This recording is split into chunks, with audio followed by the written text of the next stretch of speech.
ఈ ఫలితాలు అనూహ్యం. మహారాష్ట్ర అసెంబ్లీ ఎన్నికల్లో అనూహ్యమైన ఫలితాలు వచ్చాయి. ఫలితాలపై సమగ్ర విశ్లేషణ చేసుకుంటాం. కాంగ్రెస్ జేఎంఎం కూటమికి ఘన విజయాన్ని కట్టబెట్టిన జార్ఖండ్ ప్రజలకు ధన్యవాదాలు.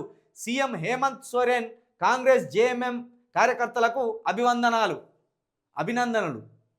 ఈ పార్టీని భారతదేశం నుండి శాశ్వతంగా లేకుండా జీరో చేసిన రోజు వారసత్వ రాజకీయాలు పోతాయి.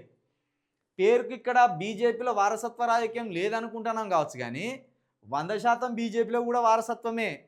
ఎందుకంటే అక్కడ అధికారం ఉండేది కులాల వారిగా తీసుకుంటే బ్రాహ్మణులకు లేదా కోండ్రులకు ఇస్తుంది ఛాన్స్. ఏది? బీజేపీ. ఒకనాడు వాజ్పేయి బ్రాహ్మణుడే, ఆ తర్వాత వచ్చిన వాళ్ళు కూడా బ్రాహ్మణులే.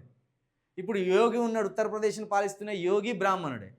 కాకపోతే ఇప్పుడు మోడీ గారు ఏంటంటే బీసీ సర్టిఫికేట్ తీసుకున్నప్పటికీ ఈయన కూడా వైశ్యుడే, కొమటి ఉపకులానికి సంబంధించిన వ్యక్తి. కాబట్టి ఇక్కడ వారసత్వ రాజకీయాలు లేవనుకోరు, ఇక్కడ కుల రాజకీయాలు ఉన్నాయి. ఇక్కడ బీజేపీలో కుల రాజకీయాలు ఉన్నాయి. ఇక కాంగ్రెస్లో 100% ఓన్లీ నెహ్రూ కుటుంబ సభ్యులు ప్రధానమంత్రి అవ్వకుంటూ వస్తారు. ఏదో వేరే దిక్కుదేశ లేక మధ్యలో మన్మోహన్ సింగ్ను పెట్టిన, కానీ ఆయన కూడా బ్రాహ్మణుడు కోంటోడు. అంటే ఇక్కడ చూసుకున్న వర్ణ వ్యవస్థను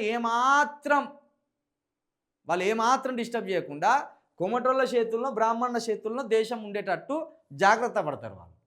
కాబట్టి ఈ రెండు పార్టీలను డిస్టర్బ్ చేసి ప్రజలు తిరస్కరించిన రోజే కొత్త నాయకత్వం వస్తుంది తెర మీదకి.